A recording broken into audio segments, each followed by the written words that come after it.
I don't know Recording. whatever you do, you just better make It's sure it fine, dude. works. Recording's in progress. I'm sharing the screen here. This is it. I'll cut this first part out, but So we're good. yeah, I think you have to record it before your screen shares what Kyle does, so he talks. But I'll just cut this beginning part off so it shows the screen as we like introduce things. All right. Well, welcome to the Sideline, Season 9, post-draft show. It is Eric Fullman, your commissioner, and Jordan Charles, the zero-time champion, coming in with his purple background Panthers with the number 1 pick, Bryce Young. How we doing, Crimmy? Better before the intro, but I guess we'll be okay for the rest of the time that we're here. I did come up with that one on the fly. I think that was pretty good. Yeah, I don't think it was very good, so I'm a little under the weather, I'm a little nasally, but we'll get through this. All right, guys. Well, we're here to talk the draft. It's kind of, we're year 9 now. It's going to get interesting. I will say, kind of heading into it, looking at all the teams, it was tough. It was biting. Like, I don't really think there's like some really awful teams or really good team. I don't really think there's too many standout teams. It seems pretty on par this year. What were your kind of initial thoughts, Krim, when you kind of perused through all the teams? um, I mean, there's a lot of I wouldn't say balance, but focus on receivers. I mean, this year was, usually even in our league, we get a lot of running backs that go early. Didn't happen that way this year. And I feel like a lot of teams felt the pressure of that. Because, like, as we go through, we'll see there aren't many teams that you can sit there and look at. They have two solid RBs. It's a lot of, you have one or you have none. So that was surprising to me for sure. Yeah, and we were trying to get because he's the champion of the league. We were trying to get Trey Charles in your spot this year, but he had to decline. Yeah, that's what we were doing. We were getting Trey Charles in my spot when he was not He even in the same country. he had I to guess he's in the same decline. country, same province. Yeah, he yeah. So we'll go with he had to decline. He had to decline. We tried to get him on this year instead of you because we think he's got that knowledge, especially with his great auto draft team this year. I mean, he's really going out there and really Yeah, showing us stuff. he's looking good. He's repeating the same process as last year. It paid off. It paid off then, so maybe it pays off now. Can I do got to ask you though, like there's no way I can't. There's no way I can't, right? We've both been in the league 9 years. Okay. Your brother's been in the league 9 years. That was his first time making the playoffs, and he has a championship. How does that feel? Coming from like being his brother, not having one.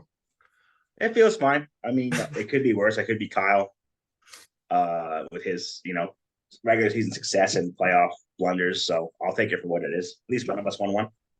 Yeah, that's tough. I mean, that's tough that he can kind of just spout that out at dinner, like, "Hey, I got the ring, and you Yeah, don't." I don't think that he will. Okay, I well, think yeah, we're good. we don't even know if he exists. So, that's that's a tough thing. It could just be you having like a second tab it, open. We don't it know. could just be me, but I mean, I we'll get into it later. All right. So here's how we're gonna do it, guys. We're gonna go division by division. Krim, why don't you show me who the top of Division 1 is there, and remember we draft divisions by division winners, right? So we're looking at that's kind of a fun little thing I like doing in this league. I think it adds to the fun. Who is the winner of that division? Who claims that division? As you can see, it's Trey's division. It is Trey's. It is Trey's division because he is the champion of the league. Let's start off with the top team there in Trey's division, and who is it? That would be me, It would be you. Prim. So we're gonna work our way down. We're gonna work our way down from that. So we're gonna look at Trey's division to start. And then me and Krim are gonna talk about both team, or we're gonna both talk about the team, and then we're both gonna say where we have them each on our power rankings. And then at the end of the show, we'll kind of recap our rankings. We'll say who we think makes the playoffs. We're gonna be probably really wrong, and that's why we do it because we like getting our opinions trash talk throughout the year in the chat. That's the fun of it, right? That's the greatness. So feel free to take shots when I'm super wrong on half these things. But hey, I got 3 of these things, so I'm doing all right so far. Krim, let's talk about your team. Real quick before we talk about your team, I was actually going to talk about this. Give me like your 2-3 minute summary. Or it doesn't even have to be that long, but what have you noticed so far in fantasy leagues? Maybe not even just this year, but the last couple years, like the differences in the way kind of the first round goes or team building goes. It really seems like there seems to be a shift. Not even the fact that we're just half PPR for the last years, but it just seems like there's kind of a shift in how teams are drafted. What have you kind of noticed not in this year's draft, last year's draft, kind of the shift heading towards? I mean, again, pass catching is becoming more of a thing. I think people are kind of not really staying away from RBs because obviously they want them, but it's more so like a volume based, which it always would be, approach to any of these RBs. And I mean, again, looking through what we kind of had happen in this league, a lot of people were going receivers earlier and then kind of not disregarding running backs, but just trying to take the Kyle approach and hit on one of those late guys, in the round 6, 7, 8 type of deal, as opposed to really seeing a team double up with a running back in their first two picks. I don't even know. Actually, I can go through the recap and look I at was gonna say, why don't you bring up the the draft rounds. recap? Is there anything that kind of surprised you in the first couple rounds either? I kind of wanted to, before we jumped into the teams, just kind of see, Yeah. in those first Um, couple rounds, did it kind of go to par of what you thought? I know the NFL.com rankings were pretty different. McCaffrey was 7 in NFL.com. He went second, which I mean, that's where I would have taken him. But that um, was formal. Kelsey went as high as 5, Chubb 7. So a lot of running backs, which we know in our league does go early. Running backs do go at a premium. Cup was 9, and I think he was a little bit higher in the 3 or 4 in the NFL.com rankings. Uh, Pollard obviously at the end of the round there. Yeah, I mean, Would you have gone JJ1? Was that the consensus? Would you have done the same thing? probably. Yeah, I feel like as good as McCaffrey is, and obviously I love him. Um, I think that JJ just in that offense as it stands, he's going to get a lot of targets. And that's kind of the name of the game at that point. But I mean, again, if I'm in the top three, any one of those three guys is fine with me. I mean, Jamar, McCaffrey, Jefferson, even Eckler, I feel like can be put into that same category.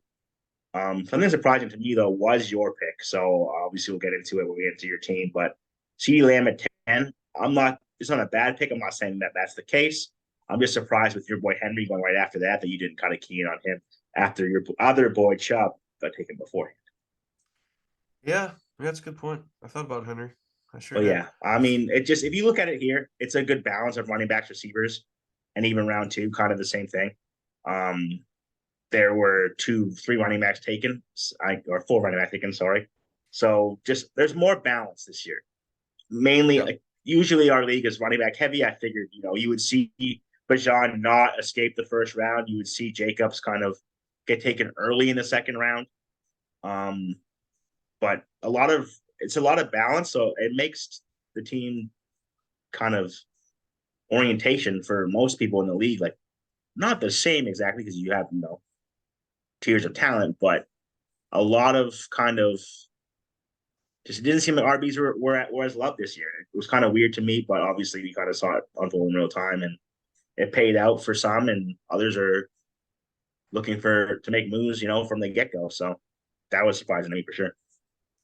Yeah, it's gonna be interesting. Like I said, it's being in the league 9 years now. It's kind of cool to think that we know people's draft strategies, but at the same time, like you just never know in our league. You never know who's going to get drafted or when they're going to get drafted, who's going to do what. But obviously, we see trends sometimes, and it's kind of fun to see if those go to fruition. But it's always a fun draft, and it goes so quick. That's one thing that amazed me. I think it clocked in under an hour, but it's good old fun snake draft. Yeah, which All is right. that is very surprising. Oh yeah, for sure. All right, let's get into your team. Let's do it. Okay. You are a year 9 veteran. I'm gonna go through each team's history. You know me, I like keeping the records just for fun. I know I posted it in the chat not that long ago, but Krim, you are a nine that you are this is your 9th year. So in 8 years in the league, you are 56 and 52.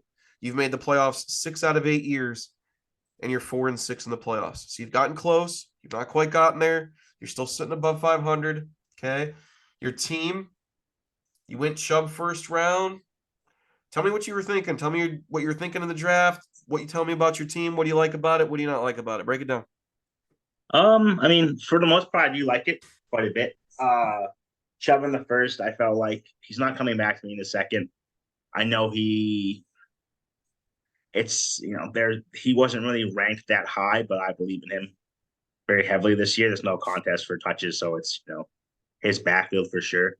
And once I kind of took him, I figured at that point it's best player available. I don't really have a plan in place in regards to where I was drafting. I can't really dictate around, or I'm not the term where I can kind of make sure I have two guys in mind and I can get one or two of them each time. So I kind of let the board fall as it did. Followed up with Amon-Ra, snagged Keenan right before Dave. I knew he wasn't going to come back to me if I wanted him. Receivers were big for me. Lockett, Godwin, I had T. Higgins. Obviously made a move early this year. But I feel like it's a lot of balance. I mean, I like my receivers quite a bit. My tight end is one of the higher tier ones, so I can't complain there. I mean, Goddard was very good last year, and then getting Dak in the 11th round to me was very surprising. I know he's not a sexy fancy quarterback, but I mean, a quarterback for one of the best O's in the league, you really can't go wrong. Yeah, and honestly, I like what you did in the draft. And obviously, we can talk about your trade in a second too, because there's been one trade that has happened and it involved you. But honestly, I think Dak Prescott, I like it at quarterback. Like, obviously, in a 12-team league, one quarterback league, you can kind of sit and wait on a quarterback. I know he threw a lot of interceptions last year, but he tends to always throw for 4,000 to 5,100 yards. Oh my god, I cannot talk right now. Oh my god, what even came out? Um, but no, he's going to throw a lot of touchdowns. He's got a lot of weapons out there. He's got CeeDee Lamb. And I've never been a huge Brandon Cooks fan. I know this, but Brandon Cooks in that offense, I think we're going to see a lot of deep balls. We're going to see a lot going on there. Tony Pollard can hit home runs out of the backfield. I think that's going to open up the passing game. So Dak Prescott, I think, is a really good fantasy quarterback this year. And, like I said, he's just going to throw touchdowns. It's as simple as that. He never doesn't throw touchdowns. Nick Chubb, big Nick Chubb fan. He's going to run the ball a lot. I actually like Antonio Gibson. Okay. Brian Robinson actually had a pretty low yards per carry. He did get shot last year. Who knows if that's, honestly, I mean, who knows if he's 100% healthy? We don't know. Antonio Gibson, I like him. I actually think he's going to be the RB1 there, and I think he's going to be the more of the pass catcher there, and I think he's a good spot. Here's what I really like about your team. You have 4 receivers, I think, that can all be 1,000 yards. And I don't think necessarily you might have like the top 2, like the 2 best duo receivers in fantasy, but like you said, you have a lot of balance. Keenan can have 1,000 if he's healthy. Amon-Ra can, who knows, could go for 1,500 this year. Tyler Lockett's almost a guarantee for 1,000 every year. And I know Brady's gone, but Chris Godwin, I've always liked him. So, I mean, you really have 4 really consistent, balanced receivers out there, and I like it. Benches are always going to be hard to rate. I'm going to say that a lot during this show. Some things are going to hit, some things are not going to hit. But I think you got Tyler Algier. He can find maybe a role behind Robinson. Gus Edwards back there. Baltimore uses a lot of different runners. Damian Harris can be a touchdown hog. Who knows? So you really loaded up on running back. And we're going to kind of talk about Kyle's team later. He did the same thing. You're kind of hoping that 1 or 2 of these guys hits early that you can count on moving forward. But I think you hit it. I think your team is balance, balance, balance. So I think you did a decent job. Now, before we actually like put a grade on your team or kind of where we have you in your power rankings, we won't do grades. We'll just kind of where do you have you in your power rankings? What were you thinking about with the trade the other day? Some league members didn't like it too much. They were like, wow, T. Higgins going for that price. You traded Higgins and Scantling for Godwin. Thoughts on that? Or sorry, no, looking at that Yeah, wrong. it was Higgins and MVS for Javonte Williams and Yes. Zay Flowers. Yes, you got Javonte Williams and Zay Flowers. Sorry, I'm looking at the lineup change, and you traded Higgins and Scantling. What was your thinking in that trade? Just to solidify a shot at RB2 or a flex option, really. I mean, Javonte to me when he was healthy, was a very good back, even on a pretty lackluster Broncos team. So I mean, if there's one position that I need help in, it's going to be RB, and I have someone who can be a solidified RB2 100%. And then Zay Flowers, I like a lot. I know it's Baltimore. I know they may not throw the ball quite a bit, but this year, knowing that they're going to throw the ball more so, and this rookie being more of a Marquise Godwin, or not, sorry, Marquise Hollywood Brown type of guy, what we saw from him in the past was good with Lamar. So if he can even recreate some of that with Lamar, I feel like that's a good a bench receiver to have, even though I do may find it hard to find somewhere for him to play. Yeah, I mean that Baltimore offense, I do agree with you. They're going to run the ball a lot, but Flowers, Bateman, and Beckman, that's going to be a very interesting offense. If Lamar can stay healthy, man, that could be explosive. I know they run the ball a lot, but that's going to be an explosive offense. So, all right, where do you have yourself in the power rankings? I have myself third overall.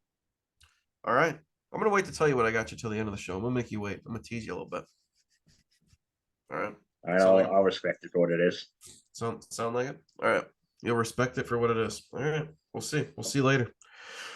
Let's go to the next team. Next team on the clock. It is going to be Gotham City Rogues. That is Jay. Okay.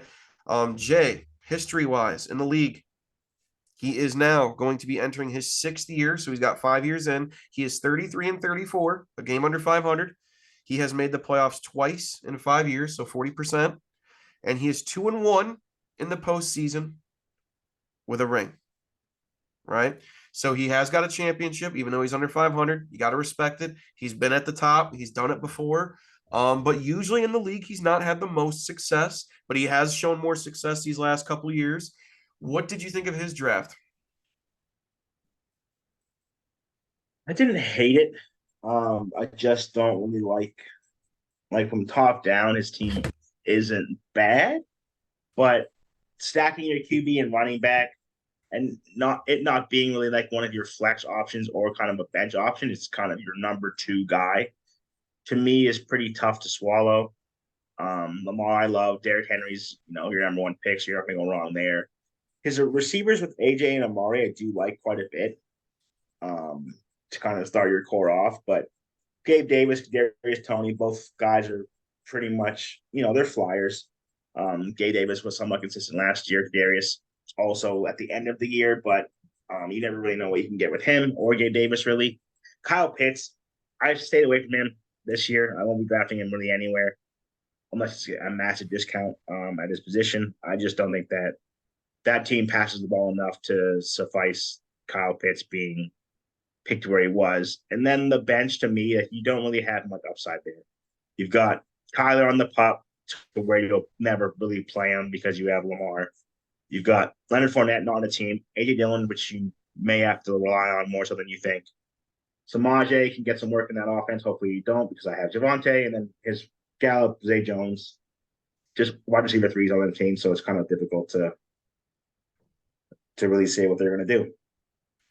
Yeah, my thing with Jay, see, I'm looking at his team now, and when I look at where I have him in the rank, it's tough because there's things I like about it. Like I think Lamar Jackson, obviously, like I said, in that offense, can have a big year. He might have a grand on the ground. Maybe he throws for the high 3,000 yard mark, which I know yards don't mean the most in fantasy, but I mean, he could have 25, 30 passing touchdowns with another 10 on the ground. That would put him very high in the fantasy rankings. He's got the offense there. But like you said, he did do that running back too. J.K. Dobbins, Ravens. I'm not the biggest fan of it, especially with how much they run the ball. It's just less plays overall. But Dobbins has also been very injury prone. So far, it's all been what we've seen on the field, small sample size, very, very injury prone.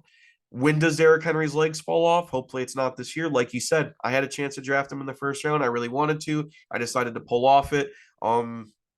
There's a lot of running backs that are going in the first round this year that are a little bit right at that cusp age mark where you got to start worrying about them. And I kind of am a little bit because I think they're gonna have to run the ball. Teams know it. I don't think they're gonna be very good this year, and I think Henry's just gonna get his work, but not that he's gonna be bad. But we'll see what happens. I do like Jay's receivers. I think Cooper, Brown, Gabe Davis will get a lot of touchdowns. I know he's not consistent week in and week out fantasy perspective. I've ridden that train before. But here's what I'm looking at. We're waiting for a lot of upside. Pitts and Tony really haven't done anything yet. Pitts, we're waiting on that potential. Tony, first round pick. We're waiting on that potential. Is Tony the number two there behind Kelsey in that Kansas City offense? Is he really going to get that work? Can we trust him to be that guy? If so, Jay's probably got one of the best receiver cores. If Davis is going to maybe get 9, 10 touchdowns, Brown, Cooper, if Tony really is that guy in that Kansas City offense, and you got a workhorse like Henry, Jay's team I actually think has a lot of potential to be good, but it's riding on a lot of maybes. And I think that's kind of the tough thing here, which is why I kind of have Jay a little bit lower in the rankings. Where do you have him?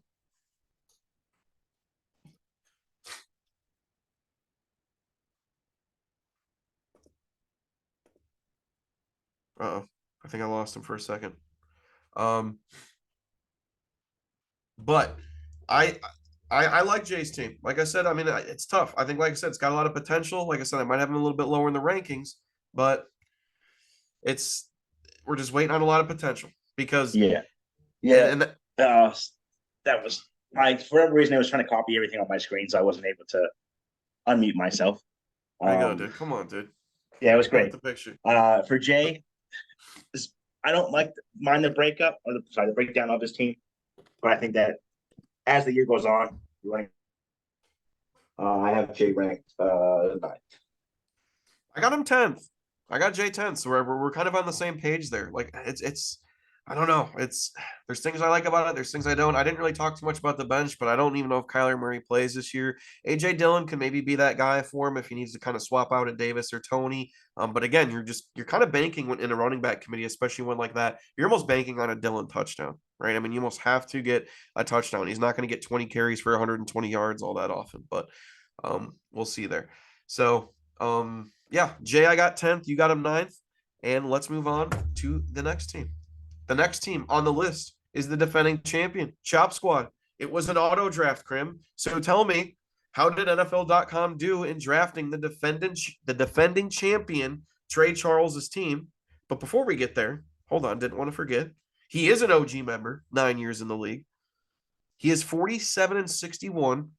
He's made the playoffs one time, which was last year, and he went 3-0 on his way to his first championship.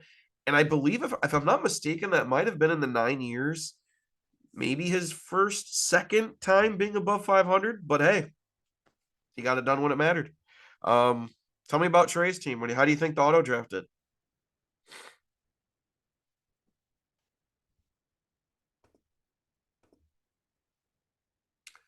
You muted again? Yeah, this I don't know what's going on here, but we're gonna fight through it. The auto draft to me,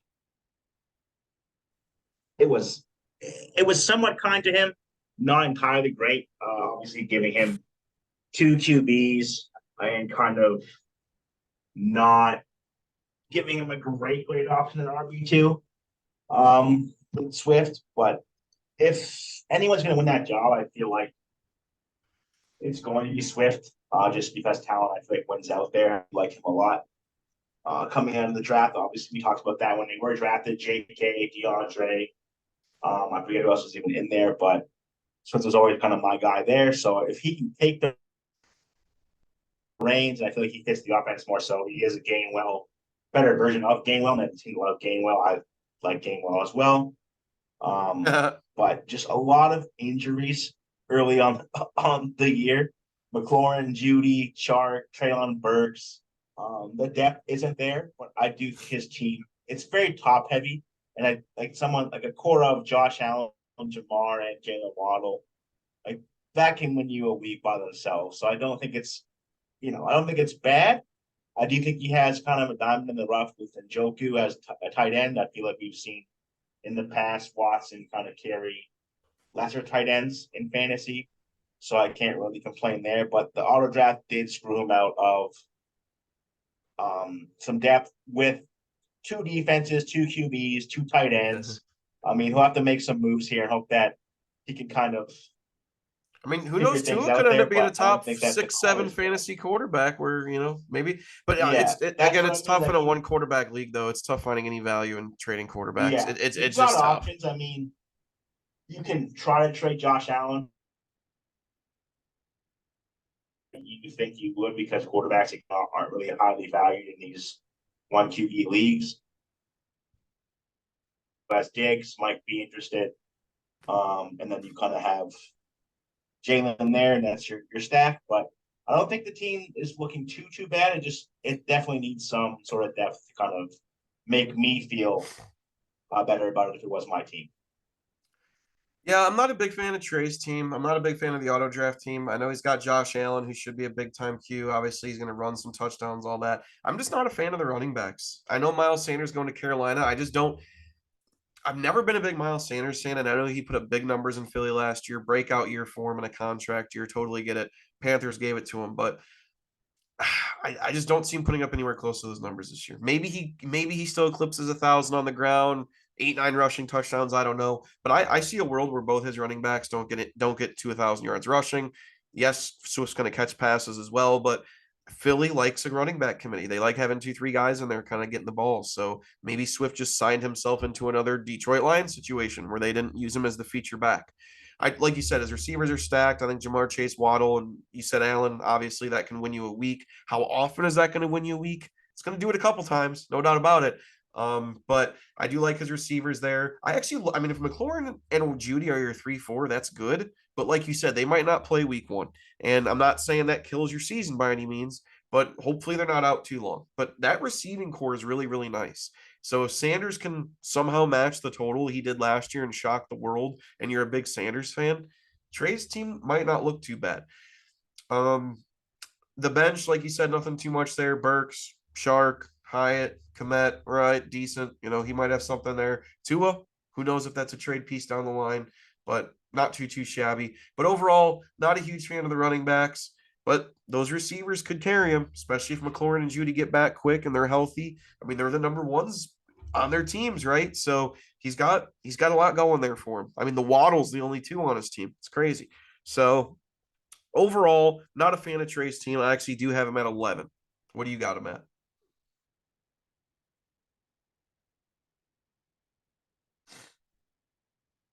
I think you're muted again. Yeah, I love this right now. I have them just a little bit higher than you. I don't like it. I don't like it any much more. Right now, I have Trey at 10. Got Trey at 10. All right. Look at that. Pretty close. And just, me and Krim did not go over rankings. The only thing I asked him just for fun is I said, who do you got at 12 before the draft? And we both agreed on it. And it might be obvious later when we get there. But that's the only thing we talked about. So we don't really know each other's rankings. So this is kind of a surprise for the both of us. Let's go to the next team in the rankings. Pistol Pete's platoon. All right. Pistol Pete is now entering year. He came in the same year as Kyle. He is entering year number 7 in 6 years. He is 39-41, almost a 500 record.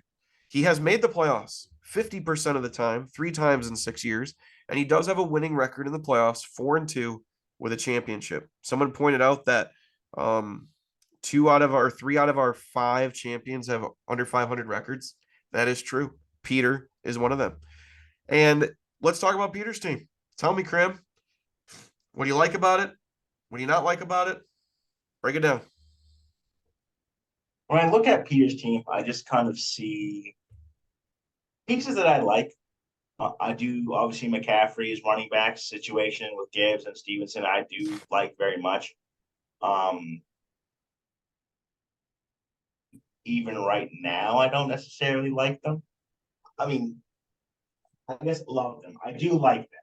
I don't think that they're a bad core of Samuel Higgins and Mike Evans. However, obviously Higgins he had a trade for, so coming out of the draft, he felt like he needed receiving and he got it. He had a throw up running backs, and he kind of fit the mold where I could make a trade with him at that time. But the depth here, it's not bad. I mean, again, you have 3 good running backs. You have one on the bench with Ty Chandler, where you're at that point, I think, hoping for either the offense to need him in Minnesota because we haven't seen Madison play a full season's worth of actual snaps, but I don't think that's going to necessarily matter. Romeo Dobbs, Alan Lazard, Jonathan Mingo, MBS, serviceable guys. Nothing, jumps out at me there. So Peter's team to me with the Daniel Jones stack as well and Darren Waller stack, I actually like quite a bit. I do like it. I don't think it's one of the best teams in the league, but I can't see many flaws outside of really the receiving core. I mean, you have 3 guys you can rely on those guys week in and week out, but they're also players that are very prone to kind of getting really not phased out of their offenses, but just not receive consistent kind of targets or touches really in their respective,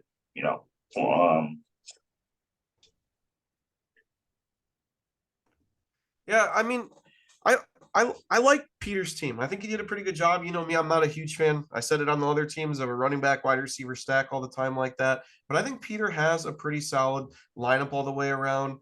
He went obviously with McCaffrey with the second pick, which I would have done. I actually was going to take one for the longest time, and then I was going to settle on JJ, but it doesn't matter now. Daniel Jones has turned into be a pretty reliable fantasy quarterback. Weirdly, if he runs for those 6, 7 touchdowns a year and the offense is better, he doesn't throw too many interceptions. All you need him to be, I think, with this team is like the right around the 12 range of top quarterbacks in fantasy. I think Debo does bounce back this year. Gibbs could be a firecracker in Detroit, man. He's quick, he's fast. I think Detroit might try to run the ball a little bit more this year since they don't really have the big weapons outside of Amon-Ra St. Brown. I think they might try to pound the rock a bit. Gibbs could be that guy and he could catch a lot of passes. So I'm a little bit higher on him than most. T. Higgins, I like, should be a 1,200-yard guy, even though he's the number 2. Who knows about Darren Waller? Mike Evans, I love. I always stay away from Patriot running backs, but Ramondre Stevenson did look really, really good last year. He could have the number 1 receiver with Romeo Dobbs on that bench. Alan Lazard, who knows? I know you're a Mingo guy a little bit with Carolina getting him as the rookie, but he's got decent potential here on the bench as well. I like Pierce's team. I think it's balanced. I can't really sit here and say that's a weak spot for him. I think some people might see the Gibbs running back spot and go, I think he could use a better running back. But Evans is 1,000 yards. Debo's 1,000. Higgins should be 1,000. Waller could be top 3, 4 tight end given his potential. CMC, we know his ceiling could be the number 1 player in fantasy. I like Peter's team quite a bit. Where do you got him in your rankings? I do agree. I think that Peter's team very balanced. And it kind of is funny with my ranking. I have him smack down in the middle at 6. Same. I got him at 6. Wow. Interesting. All right. I got him at 6. And like I said, we're going to talk about who we got in the playoffs at the end. Obviously, 2, 3 of each division. But yeah, I got him at 6 as well, right in the middle. How about that? Same wavelength so far. Next team, my digs above average. What a name. Rob's career in the sideline fantasy. He is now entering year 8, so he only missed 1 year, the original year. He has a very good winning percentage. He is 57-37 in his head-to-head in the regular season. He has made the playoffs 5 out of 7 times, and he's 5-3 in the postseason with 2 championships. How do you think the 2-time champion, Rob, did in the draft? I mean, on paper, I like some of the pieces.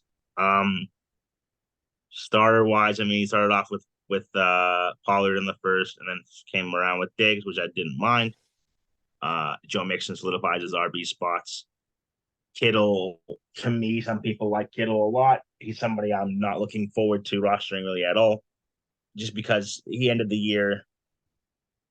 Can't really remember if it was strong or not, but I just know that I don't trust Purdy quite a lot, so I don't want to kind of have to have any shares of really any receivers that aren't named Ayuk or McCaffrey.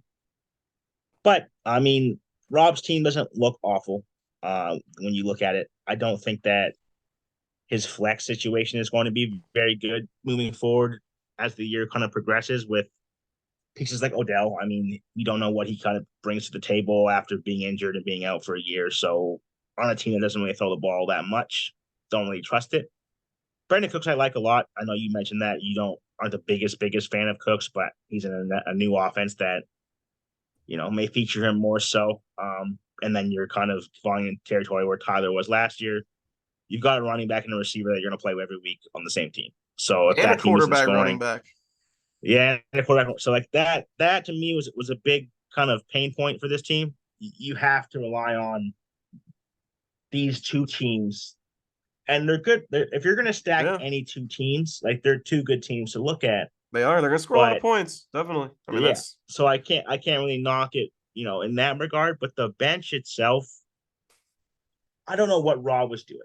In my mind, he has one upside guy in Devon Achane, and then he grabbed a pair of RB3s on their squads who have people in front of them that are more fit to be a part of the offense. Tyler Boyd, you just wanted a stack for Burrow at that point, I'm assuming. Hardman to me is, he was a target in Kansas City last year. Don't really trust him this year, and the Jets offense to be much of anything. I mean, you have Wilson, you have Lazard, you've got Brees Hall. I feel like Rodgers uses the tight end more often than not too. So I don't know if McCole really plays a massive fantasy football role in that offense. Then Juwan Johnson, you're not going to play him outside of the bye week for Kittle if you drafted Kittle where you drafted him. So I don't really like the bench. I know it's not really something I want to kind of hold the team to, their bench being good or bad, but this bench to me spells trouble where if someone, is dinged up, misses a game here or two, where do you go? You're going to the waiver wire, you're going to kind of take from that because you don't have anybody to replace really anybody on your squad to begin the season. Yeah, definitely. I agree with most of your points here. I'm gonna start with the bench because that's where you just tailed off at. I agree, and I do look at my bench, the bench in the rankings, obviously, but it's also hard to say like, oh, I'm gonna knock you 3 spots because I don't think your bench is as good. I usually put most of my thought into that starting lineup and maybe like the 1 or 2 guys that could switch in that spots. But I agree with you. I mean, the bench is hard to look at. Tyler Boyd's a 3. I've always liked Tyler Boyd, but it's tough. It's again, he's also got the quarterback and the running, and now you're going to maybe put the receiver in the same week. Tough. Cordero Patterson, who knows what his role is in Atlanta this year? Hilaire, same. Kane, the guy in Miami, is probably really the only good spot there. So we'll see. We'll see what that is. But his lineup, I love. I mean, like you said, I'm not the biggest quarterback, running back, and then running back, wide receiver guy on the same team. But if there's a team to do it, it's Cincinnati and Dallas. They're going to put up a lot of points. I know I said I'm not the biggest fan of DeAndre Hopkins this year, but he is still the one in Tennessee. But here's my thing: like if they're inside the 5 yard line, are they going to be running an out route, toss up to Hopkins because of his height, or are they going to run it up the middle with Derrick Henry? You know what I mean? Like, so I think there's a chance a lot of touchdowns get swiped from him this year. He needs about 8, 9, 10. I don't know if he gets to 1,000 yards this year. That's maybe one of my bold takes. I'm not sure. He could. He could blow the mind away, and I could be totally wrong. I love DeAndre Hopkins. He's one of my favorite receivers in the league. Always have loved him. Don't love his spot in his situation there. Diggs is obviously controversial. Hopefully that doesn't leak into this season and cause any more ruckus because that could end a fantasy season real quick. But we know how talented he is. Kittle, here's my thing. I'm going to look at these bottom 3 names. Kittle, Beckham Jr., and Cooks are the keys. And I guess, like I said, you can argue Hopkins depending on how he does in Tennessee. But I really think Kittle's health, Beckham, what his role is in that offense, and then Brandon Cooks. Brandon Cooks, I like you said, I'm not the biggest fan of his, but his situation, perfect example, analogy. Love Hopkins, don't like the situation. Never been a big fan of Cooks. He's put up good numbers, I know, but I've just never trusted him. I probably should, and I will this year. I love him in Dallas. I think he could be a home run hitter, him and CeeDee Lamb. I think that offense is going to be explosive. Pollard is fast. They are going to be hitting a lot of home runs this year in Dallas. And I think Brandon Cooks is going to be one of the reasons why. So, I mean, again, he's got a chance. The lineup's really balanced. There's not a spot in here where you're like, you could really use someone else. I mean, these are all really quality names in his lineup, really quality pieces. So I like his team a lot. I'll actually go first here. I got him number 3. I don't like the bench. I thought about dropping him lower, but I got the 2-time champ Rob at 3. Where do you got him? Interesting. I'll explain myself very quickly because I have him much lower than you did. I have him at 8. I don't mind the top pieces with the Burrow, the Mixons, the Pollard, the Diggs. I just don't have much faith in D Hop, like you said.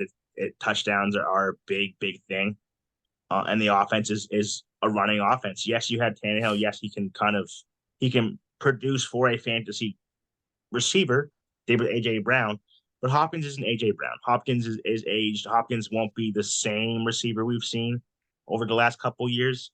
I just don't think he's kind of going to be the savior of this team.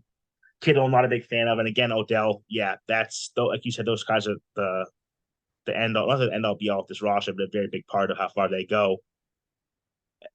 There's just too much uncertainty here, too many injury prone players with a Kittle, a Beckham, and no replacement really in sight right now for this team. Not that I'm obviously predicting injury, but It's hard all in not all, to I just sometimes don't. with certain players.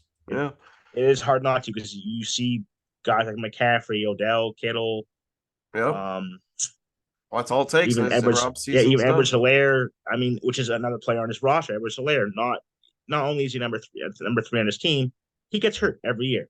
So how is that really, somebody that you can rely on? I don't like the certainty of the players. Replacing them is going to be hard. And there's just not, if you can find these guys in the waiver wire and get the same production out of the guys you drafted fairly high, it kind of speaks volumes to me. All right. I got him 3. You got him, you said 8, right? Yes, I am. Interesting. All right. Let's go to the last team in Division 1, Trey's division. It's big homie Cornbread.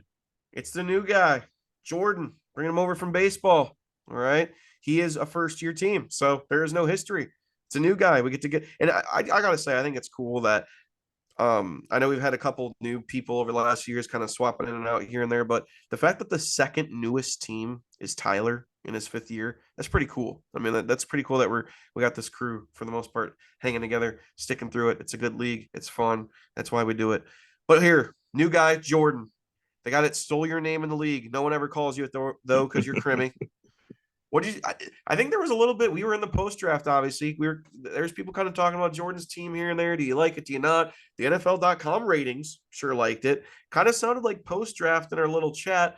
Not many guys were fans of his team. Where do you sit with Jordan's big homie cornbread team? I mean, it's his first year here, so he's not really sure how a lot of players operate. So kind of coming into this atmosphere is different. He did swap from the 110 to the 101 with you, so he kind of knew what he was going after. He took JJ first. But after that pick, I think he did fairly well. Some teams, some players he kind of took where I would have pivoted a bit, but I'm not mad at his running backs. Like he took ATN a little early, in my opinion, but I think that I don't know if he gets really pressed for many touches this year, even with Tank Bigsby there. I do like Akers to a degree. I mean, that team's going to try to limit the amount of time the defense spends on the field. So if that's the case, you're going to have to run the ball a fair amount, even though, I mean, it's Stafford, so he just tries the ball out whenever he can. Olave, I love. Dolchich, I think, is a solid piece there for sure. I can't really go wrong there because they just cut the other dude behind him. So he's going to be the unquestioned tight end 1 for that team. And the flex, James Conner, not the sexiest name. The volume is going to be just massive for him. That team's not going to be airing it out. That team's going to be, ground and pound, keep our defense off the field, keep us in a game. Maybe we'll win one this year. If not, it's Caleb Williams time anyways, so it doesn't really matter. But they're going to run him into the ground. I mean, if anyone's going to take a brunt of the punishment, it's going to be him. Their offense is going to go through him. Just because your quarterback play there is going to be not the greatest. And Montgomery is a sleeper pick for me. I like him quite a bit for where he got him. I do think that with Gibbs there, yes, you're going to utilize him to his strengths, but Montgomery got paid for a reason. I liked him in Chicago. The system here was better with runners last year with Jamal. So I actually love that pick quite a bit. And his bench is set up fairly well. I actually like it quite a bit too. I mean, it's again, I don't want to put too much stock in a bench, but you have Deshaun, a lot outside there. If he doesn't play well, you don't have to stick with him. You don't have a Mahomes and Allen or Hurts, a Burrow. You can go to Kirk Cousins, and Kirk Cousins is very serviceable. You had the stack with JJ. That to me was a solid move that he made. He had his backup in Bixby for ETN. He has Charbonnet, who I think can push Walker for touches. Brandon Ayuk, I absolutely love this year. That's the one guy I would draft. That's not McCaffrey, like I said. Elijah Moore, a stack again for Watson. So you have that kind of little piece there. And this pick is surprising. Not really surprising. Juju Smith-Schuster, I feel like I've never liked him ever in fantasy at all. I think that this Patriots team, last year he was solid for the Chiefs. Obviously, you had Mahomes, but this is an offense kind of catered more so to what Juju can do. More of a short pass, short route kind of guy, get open field. If Juju goes out and grabs 5 balls for 50 yards, you're not mad at it at all. So I like his depth. I like his bench a lot. Some of those players honestly can start on other teams. So that's a big piece for why I like this team quite a bit. Doesn't look sexy by any means to anybody, but I think I'm higher on this team than most. Yeah, I mean, the more I see it, the more I look at it, I can see it. My thing is, I mean, I like Travis Etienne a lot. I thought he'd be more of a pass catcher last year than he was, but I mean, he ran for over 1,000 yards, did a good job there. James Robinson was kind of washed out there. I think there's high upside, obviously, in the Deshaun Watson pick. I don't know if he ever plays as good as he did 3, 4 years ago, though, but we'll see what he's capable of. JJ and Olave, that could be one of the best receiver duos in fantasy this year. Olave only 4 touchdowns last year. Knowing the receivers he has, I know you like Ayuk more, Juju on the bench, but we could see a year two upgrade in Olave, but who knows what his connection with Carr is. I mean, 1,004 touchdowns, decent, but we'll see if that's wide receiver two worthy. He's got to take a step up.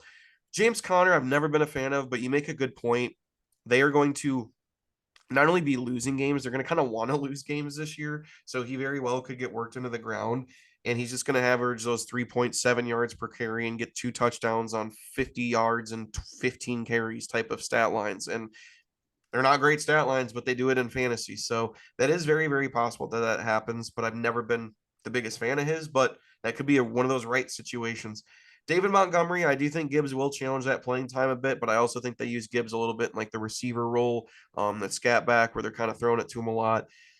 Again, being a Bears fan, you guys know I've never been the biggest Montgomery fan. I think he's a fine running back. I think he does an all right job, but I don't think he's anything special. I think he just gets the job done. And Detroit's always kind of had a little bit of a committee there. So I don't know what happens and what gets swiped away from him in the end zone. So there's a lot that I like here, but again, Cam Akers, we haven't seen it yet. I mean, we just haven't. He's been injured a lot. He's been in and out of that offense. I don't think LA is going to be that good this year. So it's really tough to know that. So there's a lot I like about it.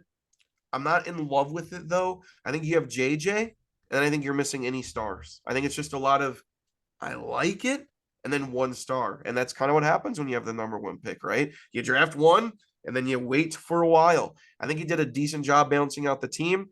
And my thing is when I tell you the ranking, a lot of these teams could probably be interchanged. So when I say his ranking, it's not like I don't think he's a playoff caliber team. He could very well be in the race, but you sound like you like it a lot more. I got him at 8. Yeah, before I give you my ranking on him, eight, I don't think is that bad. For what you from what I heard from you, it kind of sounded like he was going to be, bottom fourth of the league. What would you have done differently had you kept this pick yourself and kind of had to approach it your own way?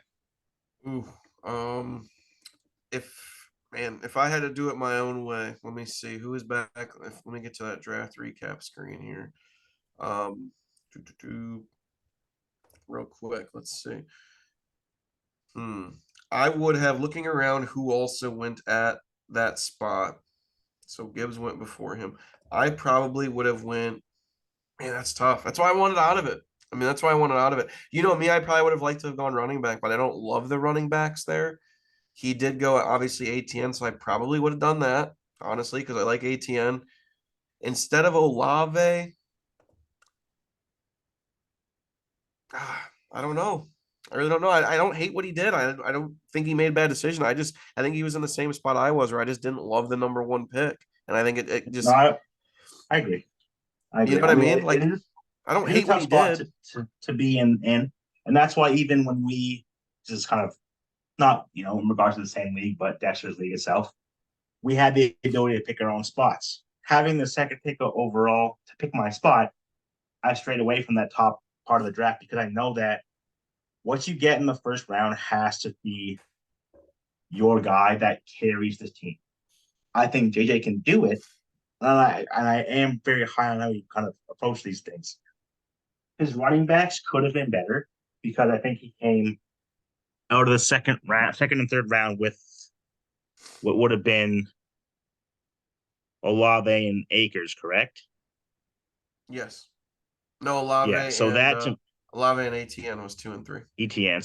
So looking at the way the draft played out and knowing where I got some guys, I think that if you take a receiver then back to back and start your draft off Jefferson, Olave, and whoever else, in that regard, you're looking better that at that point because if you can throw in James Conner, you can throw in Montgomery, you can throw in Charbonnet should you need to.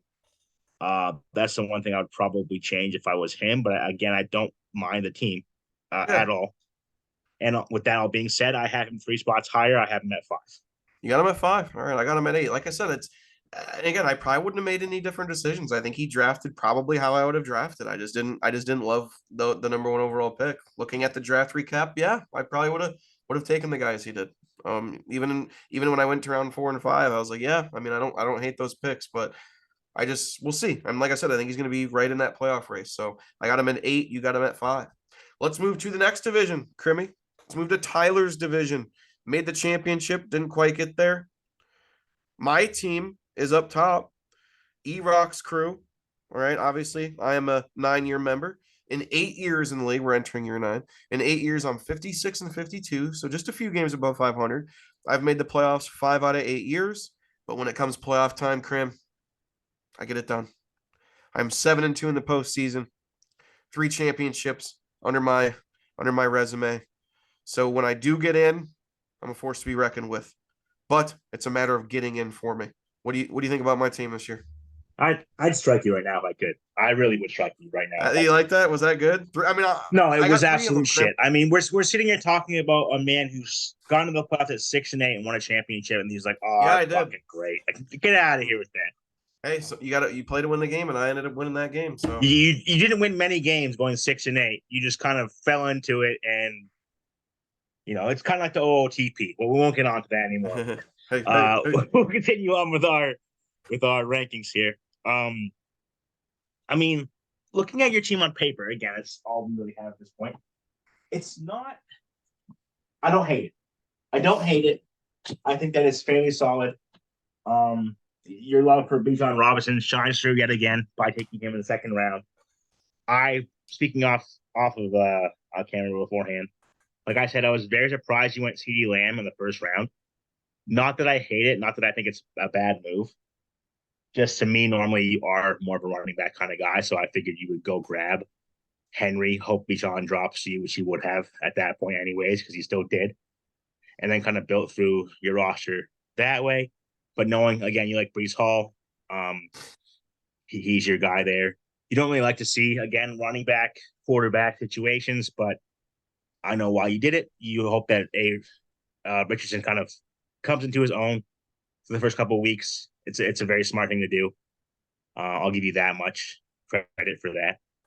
If he becomes like a Cam Newton-esque player, Cam Newton was a dominant force on teams for fantasy, not necessarily for actual football or winning Super Bowls or anything like that. Although he should go in the Hall of Fame because he is disgusting, and he paves the way for so many No, players. no. Paves the way Yeah. for he paved the way for. Mobile black quarterbacks that are 6'5" and above. Oh, okay. Wow, what a fucking demographic. Absolute units. Absolute units. He paved the Thank you. way. One of the best college football players of all time. Who's another 6'5" black quarterback since him? That's mobile. Anthony Richardson. So he's paved the way for one guy. Many guys. Many other black quarterbacks. That's a demographic right there. Come on, Michael. If you, yeah, okay. Well, Michael Vick, yes. He opened up the door Randall for Cunningham. mobile QBs.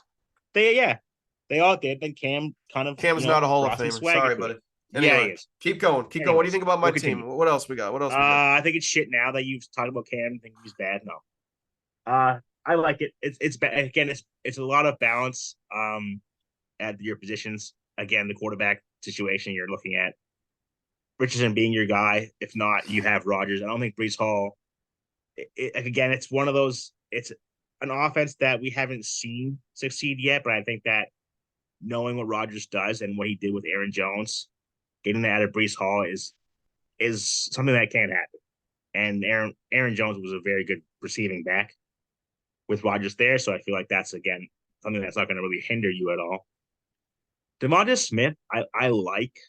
I don't know if he repeats what he did last year, just because the team kind of did upgrade, in my mind, at running back with the options they have. Not that Swift or Penny or Gainwell are better than Sanders, but they kind of have the ability to, if they wanted to, play a Gainwell and Swift in the backfield and kind of have more pass catchers out there.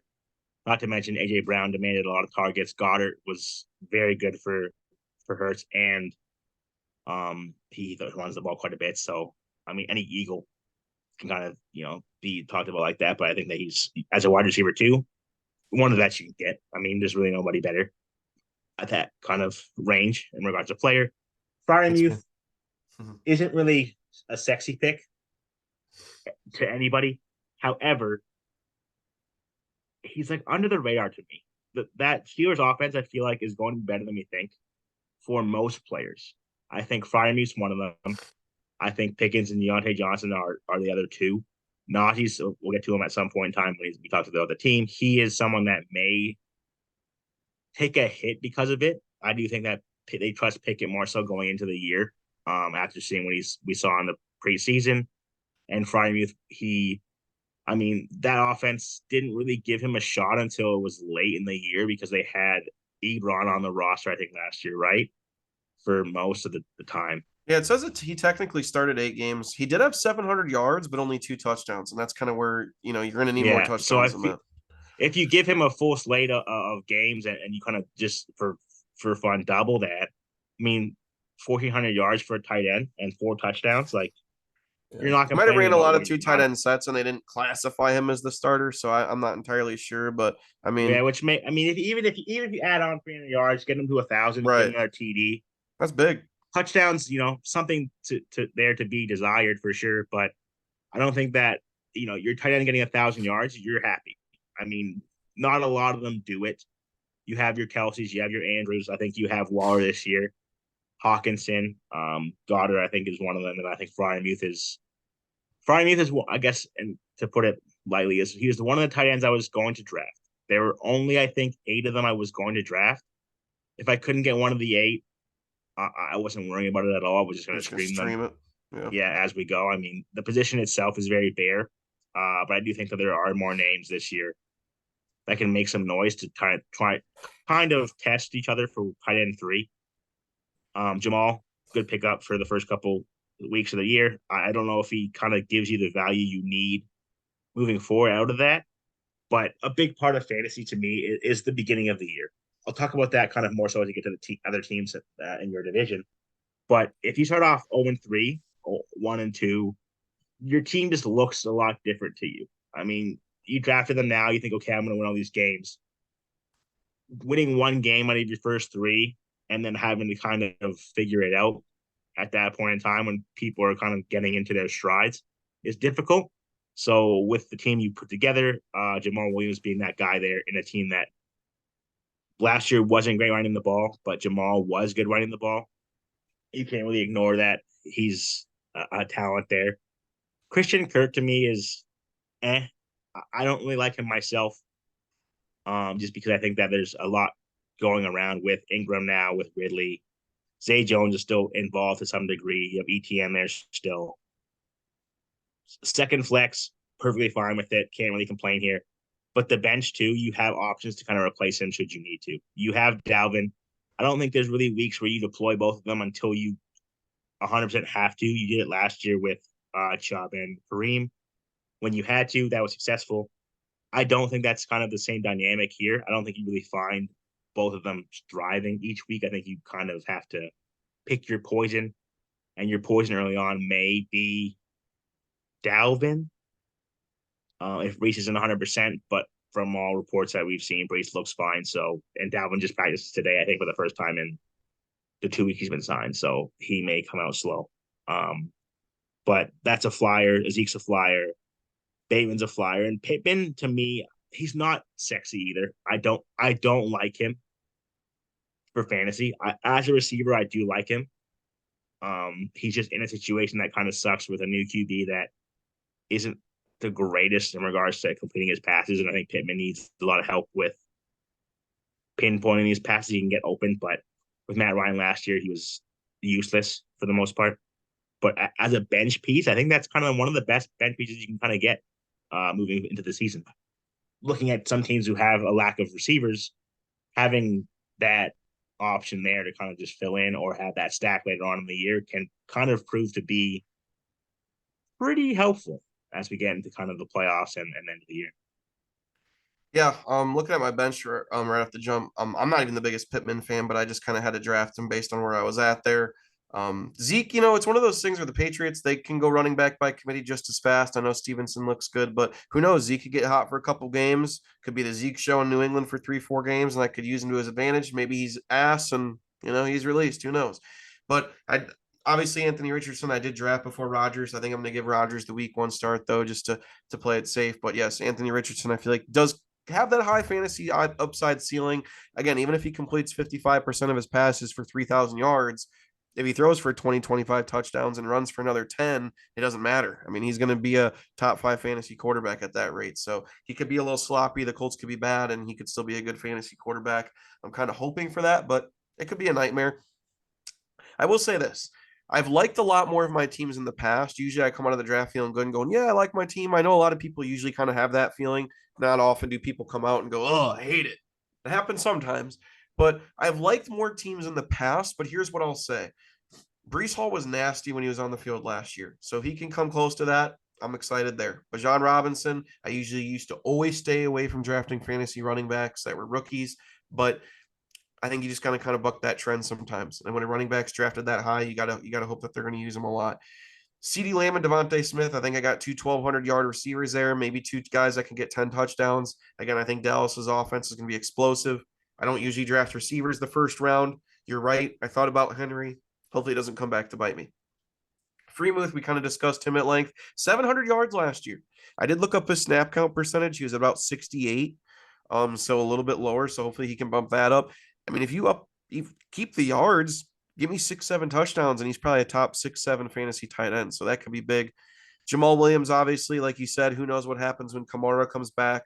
But I could also see a situation where Jamal Williams has 4 or 5 touchdowns in the first 4 weeks, and Kamara, that's might be a little bit of a committee there. Kirk was huge last year. I'm not too worried about him. Ridley might even open up the field more for him. So I'm really excited about Kirk. Again, I think Jacksonville's going to be really, really good this year as well. So I think he'll get his work in. I like my team. I don't love my team, but I do think there is a lot of I know I've said it a lot tonight, but I think there is a lot of potential there. Breece Hall could be really good. Bijan Robinson could be really good. CeeDee Lamb, we're starting to kind of see break out a little bit. Devontae Smith, same thing. So I'm kind of looking for more future production than what we've seen in present production, but I don't love it though. I don't love it. I have myself 7th in the rankings, right? Right a little bit on that playoff fringe. Where do you have me? You don't love it. I don't necessarily love it either. I see the vision. I see where it can go right. Um, Funny enough, I have you 7th as well. Well, how about that? Look at. Lucky number 7. Maybe that's good. Maybe that's actually a good thing. Heck yeah. Playoff bound, Super Bowl bound. Number Yeah, I'll 4. probably Just knock kidding. you down if that's the case. All We're right. not going there. Hey, we'll see. We'll see. It's weird, man. Sometimes when you don't like your team, that's when it surprises you. And then the times you really like your team, it doesn't work out. All right, let's Yeah, go to the okay, second Kyle. team. Let's go to the second team in the division. I'm not doing the whole reverse psychology thing. I think my team's fine. I don't love it. I don't hate it. I think it's fine. Second team in the division, Fear the Herbinator. And yes, he does have Herbert. And he's got 2 more bolts on his team. Johnson, Palmer. It's Dave. Dave, who usually goes full-blown Chargers, did not this year. Did go get Herbert. Does have a couple more lightning bolts on his bench, but he didn't sacrifice his entire mortgage for it. So tell me, Krim, did Dave do a good job drafting his team? I think it's kind of funny because usually, yes, we sit here and see Dave draft a bunch of Chargers, trade for some Chargers. I mean, I didn't take Keenan because I knew that Dave would want him and that I could move him. Took Keenan because I actually wanted Keenan. We had conversations after the draft. Things kind of fell apart. We were fine with where we were at. But the one time Dave doesn't take Chargers in a year where I think that the offense can be actually very, very good. Mind you, he usually did sacrifice some of his upside for that. I actually, it's Dave's teams are usually blocked. In baseball, we usually don't like them in football a lot. I think the approach Dave took this year was actually very good. I think his whole bias out the window. Dave's here, and I think that Dave actually did a very good job drafting his team and putting it together with. He had some Charger love in there. Herbert, obviously, I was hoping he came to me um, because I had that Allen and Herbert stack, but I I'll give him the credit where credit is due. I think Dave did a very good job here.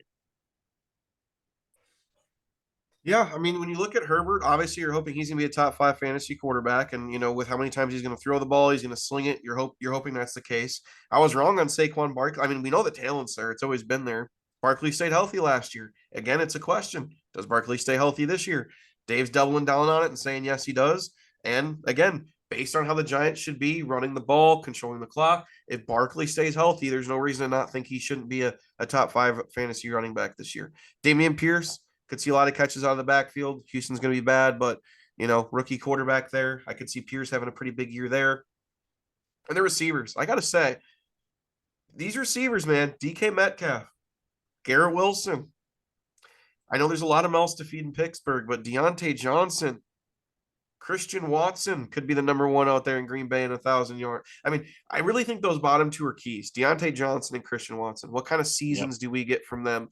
Do we get that? Yes, they are capable of that 1,000 yards and 7-8 touchdowns, or are they not? I mean, those to me are the keys on Dave team because, like I said, those first 6 names, even going to Evan Ingram there at tight end, who I think could, like you said, you like Jacksonville. I like Jacksonville. He could get a lot of work there.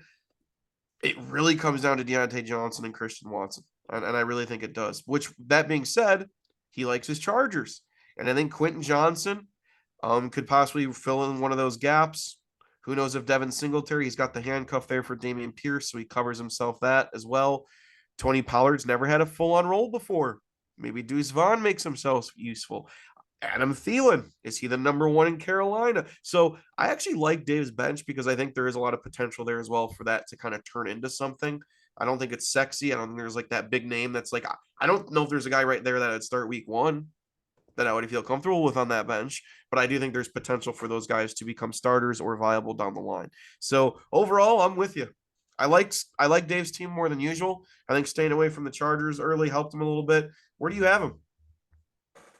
Yeah, I do agree with a lot of what you said. I do think that again, Deontay Johnson, Christian Watson were kind of they were a lot of what I put my stock into for Dave's team. The players above them, they're proven talents. I don't think that they're really going to be anybody who kind of makes or breaks your team. I mean, they'll make the team. They don't really break it. They're going to be pretty productive. Deontay is the guy I think needs to kind of bounce back. He scored 0 TDs last year, and I that is know. wild to me. He Yeah. scored none. So had the same year you had last year, tickle in some TDs here and there. I mean, give him 5 or whatever. And then Watson, I had him last year, loved him. I think that he can still do those things with Jordan Love. Dave, to me, with that being said, and his bench is I mean, there's pieces there. He got his Chargers in, whatever. I mean, I'm not gonna, again, base the team off of that too heavily. I have Dave at number 2. I got David 4. All right, I got David 4. You got him at 2. You like him a lot. Like I said, I think he's done a good job. We'll see. I think, like I said, I think there's a lot of teams that do have guys on your bench that could start. Like you have Jonathan Williams on your bench, blah blah blah. I got, but yeah, I don't know if I'd start any of those guys week one, but we don't base too much on the bench. But I mean, there's some possible. I'm not a big Adam Thielen guy. I think he'll suck this year, but there's the possibility that he's I the mean, number I one. I So I think that he's got a chance to be okay. Bryce Young has a connection with him, and I mean that's not really saying a whole lot. He can go out there and get 800 yards and 4 TDs, and no one's gonna really care outside of me. So I mean, it's a safe option to have. He's proven he might take a step back this year, being old, but I mean, right. you know, All right. Well, let's move on to the next one. We both like Dave. I got him at 4. You got him at 2. Dang. All right. Kirko Slangs is next. Good old Dana, Wayna, Gacy. All right. Kirko Slangs.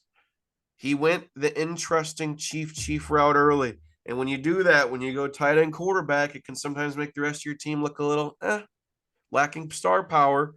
Is Mahomes and Kelsey. We've seen it many times in many leagues where Mahomes and Kelsey can again win you weeks. Does he have enough surrounding that to be a competitive team this year, or are you not a fan? I'm ripping the band-aid off here. I'm not a fan. Ooh, I'm not a fan. I don't think Dana's really a fan. To me, it's hard to pass up on Mahomes and Kelsey as a fantasy asset. It's 100%. It's very difficult to do. You're not really gonna, just not bat an eye with those guys being up there. And I feel like the Kelsey pick, that's not the issue at hand. I make that if I'm Dana, where he was. I feel like it's a safe pick to make. I feel like he was kind of forced into the Mahomes pick because he knew Mahomes wasn't coming back. So if he wanted that stack there, he had to get it where he got it. Um, but at the same time, I've seen him, plant his flag on Kincaid. And Kincaid, someone he really likes. He really thinks that he's going to be a big piece of this Bills offense. I do agree. I think that he will be too. I mean, he's more of another receiving type tight end. He's I think better than Dawson Knox is right now. And Dawson Knox was very relevant last year, so I feel like that can be somebody he relies on.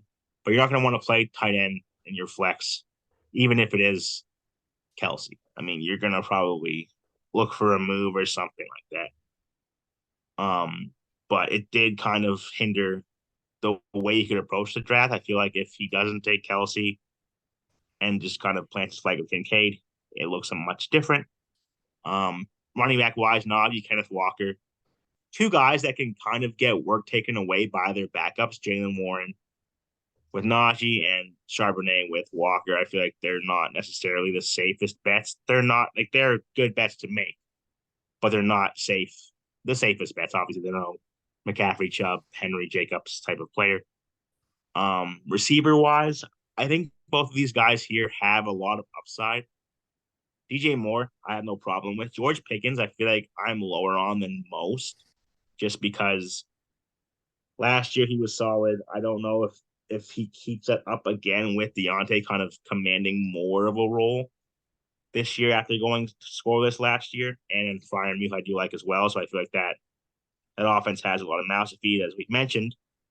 But you also have Najee on your roster still, so now you're kind of putting a lot of stock into that Steelers offense and Chiefs offense. One being one that you can trust, one being one that you kind of can't. Rashad White to me is a solid piece as a flex. I think he's going to have a solid year.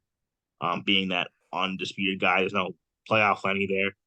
Although if there was, Dane would take him 100% because he loves him some Lenny. Mm-hmm. And then JSN not playing at the beginning of the year, I don't think.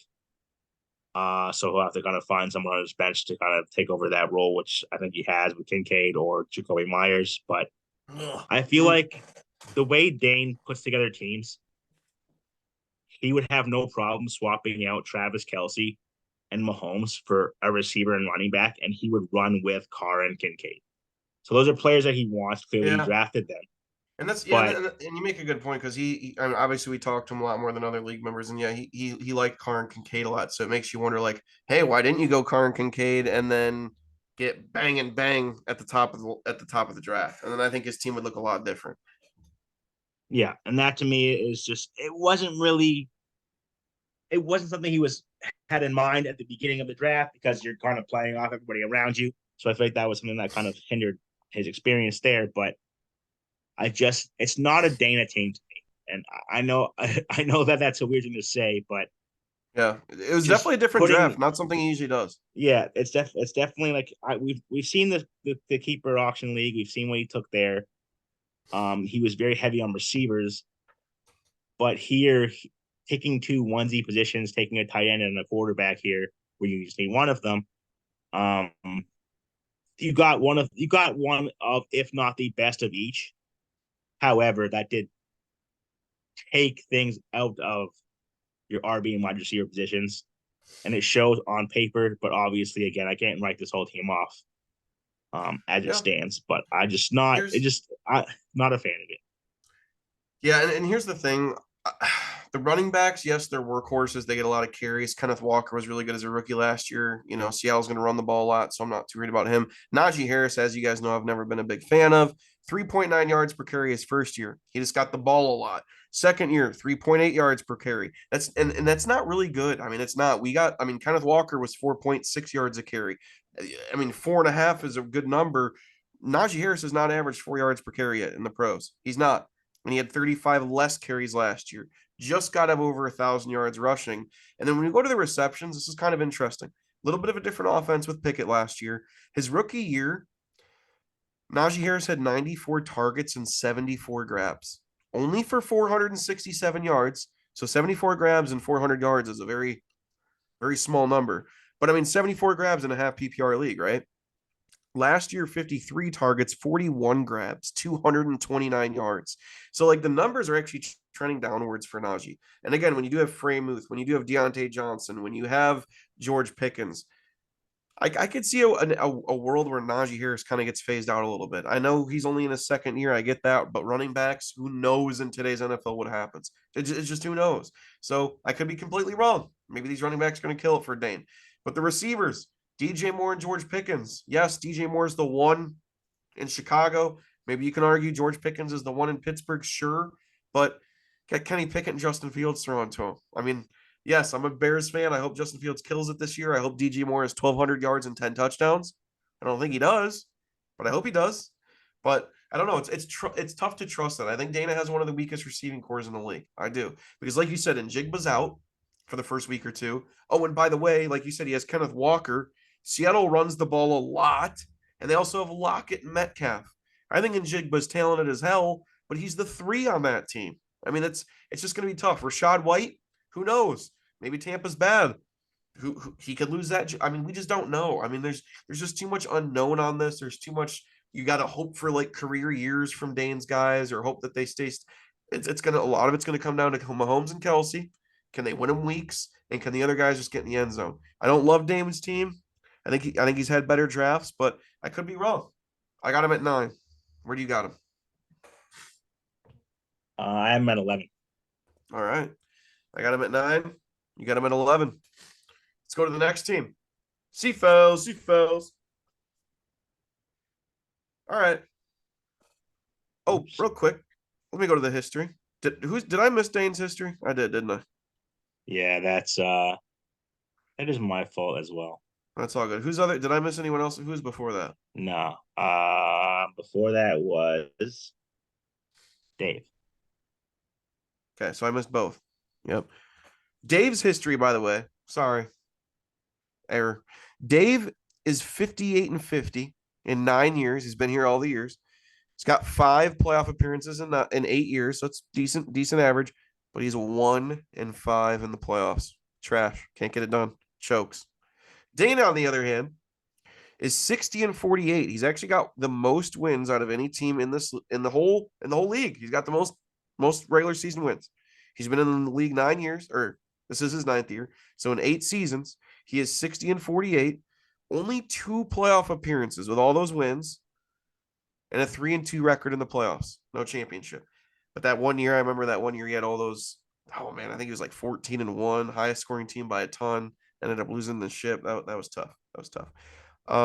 So those are the only 2 I missed, right? We caught up now. Did we talk? Yes, we got Oh, caught we're up. on Chad's team. We're Chad's on team, Jazz team. another OG team. That's kind of interesting that it's 4 out of the 6 guys in that division are all guys that have been in here all the years. But 9th year team, Chad, he's been in all 9 years. This is year 9. He is in 49 and 59 record. 4 playoff appearances in 8 complete seasons. 50% he makes it, but he has not won a single playoff game. The goose egg is still there. He is 0-4, and he's trying to get that off his back. Krim, I asked you before the show. I said we're not going to go over rankings. I kind of want it to be a surprise, but just out of curiosity, who do you got 12? And we had the same answer. Chad. Tell me why. It's obvious, but tell me why. Yeah, it's unfortunate. I mean, the playoffs, 50% chance. I mean, like a success rate for Chad. It's gonna take a hit at this point, in my mind. Obviously, anything can happen. Chad can blow it out the water and make the playoffs again. But as things stand right now, I just don't like the way things went down. Um, and it's not even his fault. That's the crappiest part about it. Part of it is because you have to kind of take these things into consideration when you're drafting your team. But starting off with Eckler, smash pick, 100% love it. And you go to JT, knowing that he doesn't necessarily have, he's still on the pup as far as we were concerned at that point, and enters the season on the pup. So you're missing JT for 4 weeks at minimum. Maybe he never even plays for them at this point, and then you're waiting until October for him to get traded. So at that point, your second round pick is just gone. So now you're kind of scrambling with running backs. Thinking you're kind of safe, you take Alvin Kamara, who's missing 3 weeks now. Yeah. Ooh, yeah. So you're missing, two game changers, and those guys at their best are game changers. But now you have to rely on the likes of Brian Robinson, who you've already said yourself, and I obviously drafted him because I felt the same way with Antonio Gibson there. Brian Robinson is not a guaranteed number one guy. He's at best probably taking 65% of the carries, maybe, but he's going to split there. 100, yeah, he's going to. Your receivers, Ridley, Drake London, I don't love them. Uh, I don't. They have upside, but a lot of this I can talk about. Hawkinson, Sutton, Nico Collins, and how much they can kind of provide. It comes down to just Jonathan Taylor being on the pup now. You're missing those 4 weeks. Kamara 3 weeks. Like there's nothing here that just screams to me that you're going to kind of keep things together early.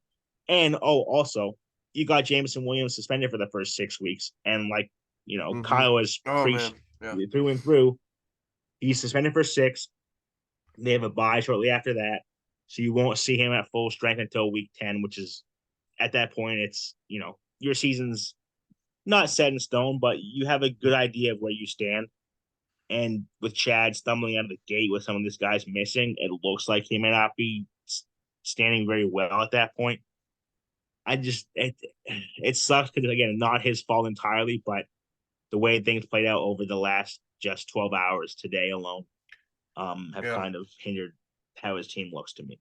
Yeah, so it's no surprise. Obviously, I said we both have him at 12, and it does go down to the string of decisions. I mean, honestly, if Kamara's not suspended, if Taylor's not in the pup, if Jameson Williams, which I'm a fan of, I think he's going to do great, wasn't suspended.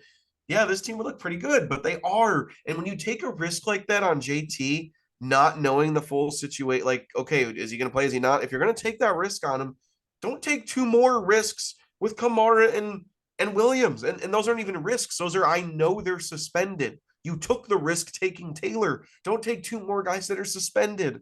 I mean, it doesn't make a whole lot of sense. And it's not like we have an IR in this league, right? It's a no keeper, blah, blah, blah, straight through. You got to make decisions league, right? Well, what happens when you got to make decisions? Do you really want to cut Geno Smith, Rashad Penny, Darnell? I mean, what's the next move if you don't want to cut the? Obviously, you're not going to want to get rid of Kamara or Taylor. Who knows if Taylor plays this year? It could be a fatal decision. It could be. It's tough. And I know Brian Robinson might start as the starter. We'll see. His yards per carry last year was awful. He actually runs a pretty slow 40 time for running backs. He's a bigger guy. I know, 220, big bruiser. I like Antonio Gibson more, man. I've always been an Antonio Gibson fan. I got a weird feeling he's going to take that job over there. So don't love the running backs. Eckler obviously is the one you got to love. Ridley London, again, a lot of upside. Ridley's been out of the league, but I do like Jacksonville's offense. Again, I don't hate the receivers, but it is lacking like safety. And again, it's lacking like that. Yes, they're going to get like, can you sit here 100% certainty and go London and Ridley are going to have 1,000 yards this year? One of them. I don't know if you can. I mean, you can't. I get what Chad was looking at for upside with a lot of his players, not taking shots with 3 or 4 guys on your bench right now. You're looking at Ridley, who's an upside guy in my mind. You're looking at London, who's an upside guy in my mind, because if you get these guys at what they did last year, well, Ridley is nothing. Drake London was fine, but they're not going to propel your team into a position to win a lot of games. So you're relying on your running backs, which again, if they were healthy and actually playing, look pretty damn good. But as they stand, you won't see a second running back that he has rostered outside of Rashad Penny or Brian Robinson for 3 weeks at the earliest. Not to mention Chad also has no defense, so he has to drop somebody, probably Higby, because it doesn't really need a secondary tight end. But you're now blocked in with these roster spots of our benches are what, six people deep. Half of it's guys who aren't playing. So how do you really navigate through the first quarter of the year and feel comfortable? It's going to be tough. Yeah, he can't take. He took a lot of deep shots here. We'll see if it works out. Who knows? It might. Like I said, if Brian Robinson is proves me wrong and he ends up being a top 10 running back in fantasy, and Calvin Ridley comes back from that year absence on that big Jacksonville Jaguars offense, 1,200 yards and 10 touchdowns, yeah, Ched might be able to survive those, the JT being out and the Kamara being suspended. But I don't know. It's going to be tough. And that's why right now he's at 12 for both of us. If somehow, some way he makes it through these first couple of weeks, I mean, shoot, if Chad takes one game in the first three, I think that and Kamara comes back looking okay.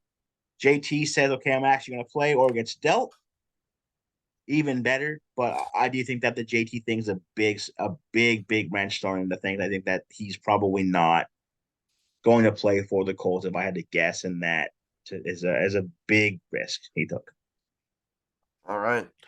So, got Chad out of the way. Sorry, buddy. You're doing good in baseball. Can't win them all. You can't have them both. Can't have them both. Well, someone can, I guess.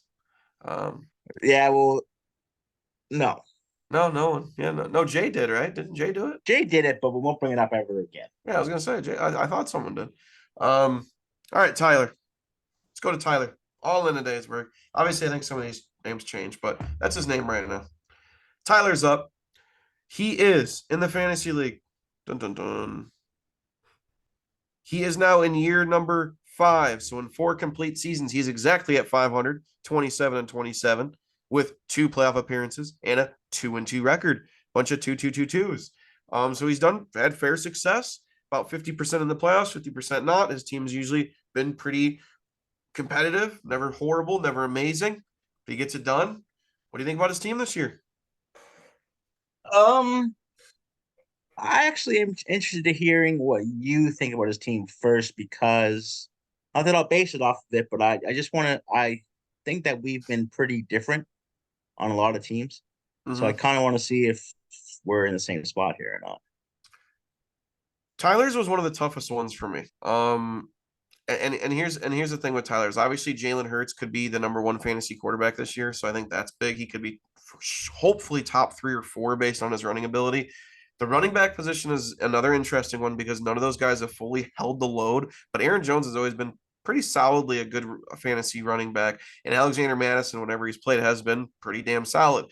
And the receivers, Kupp and Adams, I don't know if you get much better than that. You could argue both of them are first-round receivers. That's a really, really good receiving core. You could be looking at 25 touchdowns and 3,500 yards between the two. I mean, if they're healthy, that's what you're looking at. So I don't really look at the Marquise Brown, all right, don't love it, especially with that quarterback situation there. But if Kupp and Adams stay healthy, he's not going to really need any other receiver help. Pacheco being the starter there in Kansas City, we'll see how much they use the running back position, but I think he showed that he's capable of doing some pretty good things out there in Kansas City. And overall, I don't hate the bench. Jaden Reed can find some good snaps in Green Bay. Osborne, Addison. I think Addison's a good pickup. Thielen's gone. I think Minnesota's going to throw the ball more this year. And Elijah Mitchell, CMC is walking glass. It could happen. Elijah Mitchell gets hurt himself too, but he can walk himself into an RB1 situation there. So he's got Sky Moore as well. He's got a lot of pieces that could turn into something. I think Devontae Adams, Cooper Kupp, and Jalen Hurts can win you weeks on their own. I think that could get you 90, 95 points in certain weeks.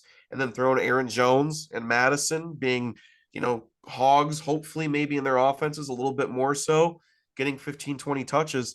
I'm going to tell you, man, I like Tyler's team this year. Is that what you thought, or are you different? No, we're the same here. I do think that kind of this to the same degree as Trey's team. I think that the QB and the 2 receivers are week winners for you. Not to mention the rest of the team. I mean, like you said, those 2 running backs. Well, people aren't necessarily too high on Madison again because we haven't seen him play a full season's worth of snaps. That's fine. Like this team cut Dalvin Cook because they believe so much in Madison. Maybe they pass the ball more so. And guess what? If they do, and he kind of gets, into the same role he was in last year, the same amount of volume, he was fine last year. So you can't really complain. But there's JJ, who Jordan has, and there's 2 other guys in that roster, that receiver-wise, that are going to catch passes. Addison and Osborne. Who has Addison? Tyler. Who has Osborne? Tyler. So one of them are going to actually give him valuable snaps as a Yeah. receiver. He can use them in the flex if he needs to replace Marquise Brown, who I actually like Marquise Brown because last year I had him. Um, Good, man. he didn't have Kyler and still produced. Yeah. That team's going to be down. So either they're going to A, run the ball with James Conner, get the game over with, or B, try to fight back and actually put up some points. Guess what? They're throwing the ball a lot. You go ahead and get 5 grabs for 50. Again, you're not going to be mad at that for Marquise Brown from your flex spot, being your probably second flex. Pacheco would be your number one flex guy there. That's the starting running back. I like him a lot as well. And the receivers, again, you can't go wrong. Cooper Kupp, Devontae Adams, Jalen Hurts. I think he got him in the 4th round, I believe, because he just kept falling. So, I mean, a steal there at that point. I was going to take him had he fallen to me, but Tyler kind of snatched him up beforehand. And like you said, Elijah Mitchell, he can even with El McCaffrey getting hurt, he can still be usable. He's going to get carries in that offense. They're not just going to run McCaffrey into the ground. They're not just going to use McCaffrey exclusively. They didn't last year when Mitchell was healthy. So they're not going to start doing it now. So Mitchell can be a usable asset there as well. I like Tyler's team the most out of any team in the league. I had Tyler at 1. I got Tyler at number 1. How Surprising, about that? surprising, but not really. I mean, just looking at it on paper, the receivers alone are a good start. Everything else kind of falls into place to where Dalton anybody in Schultz the league in would. Houston too, man. I mean, I know it's I CJ don't. Stroud there, I'm not but as big you know, as a fan of Dalton Schultz in Houston, but it's a situation where it's a rookie quarterback. They don't have many receiving options that are good. So the ball's going somewhere, and Schultz is probably a good bet to be that guy to receive those passes. yeah.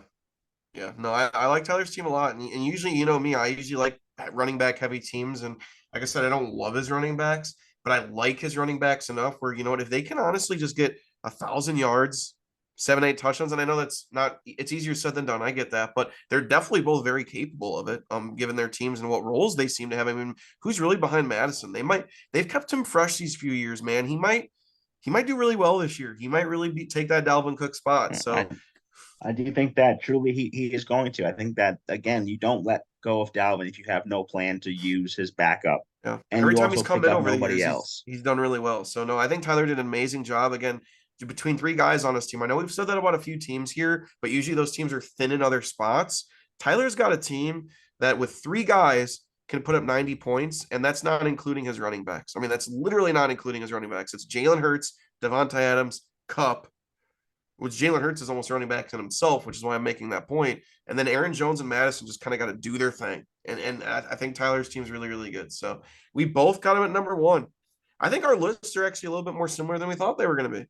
There's some Yeah, similarities here, there's man. where the There, differences lie. It's a good 4, 3 spots from each person, but there's been I think 4 so far, at least 3 for sure that we've got the same. yeah, no doubt about it. We'll break them down at the end. We got one more team left. It's Field of Dreams. It's good old Kyle. All right. He did not like his keeper league draft. I think he did better here. Um, what do you think? I mean, coming out of the draft, I felt like he took some shots for sure. Jacobs not. I mean, I think Jacobs signed the day of the draft, so it was easier to kind of have that peace of mind. If he was coming back, he didn't necessarily want him, but Peter didn't take him, so he took him. All in all, Tyler's team to me, or Kyle's team isn't as good as Tyler's team. I'll tell you that much. But Well, you can't be better I than don't one. mind it. Yeah. You can't be better than one. You can be worse than one. Absolutely, you can't be better than one.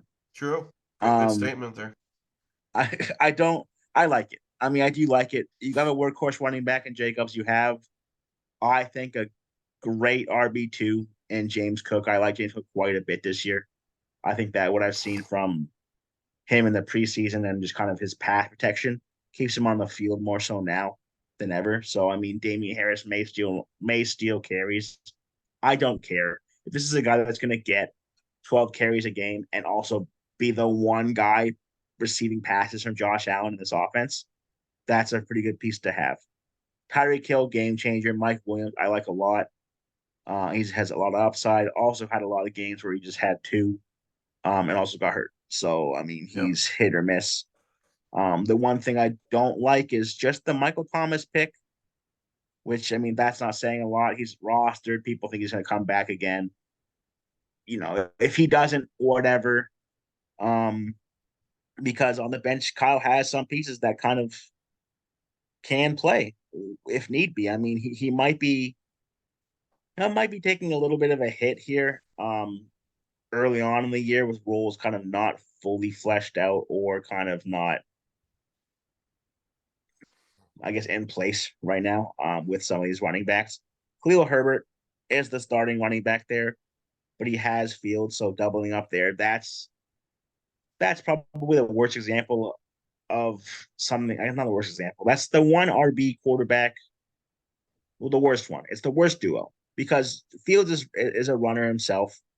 Herbert's just a runner. I don't know. I didn't watch a lot of Bears games. You have more so of an insight than I would, but I don't know if he catches passes. So if he's just simply a guy who runs, is it really worth your time playing both of them at any given week? Should you? I mean, if you need to, yes, but Right. you're putting a lot of stock in that offense. You're putting a lot of stock in that backfield with having a rookie there as well.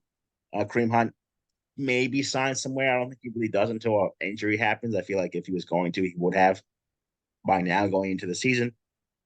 But he took the approach of draft every last running back possible to end the draft so that you kind of hit on one. And he has a Yeah. good crop of guys who can. Khalil, Kenneth Gainwell, Kendre Miller he'll be, early on we'll see what he can do. If he surpasses Jamal, cool. If not, I think that once Kamara comes back, you're kind of tossing him away, but you still have 3 weeks to kind of see what he's about.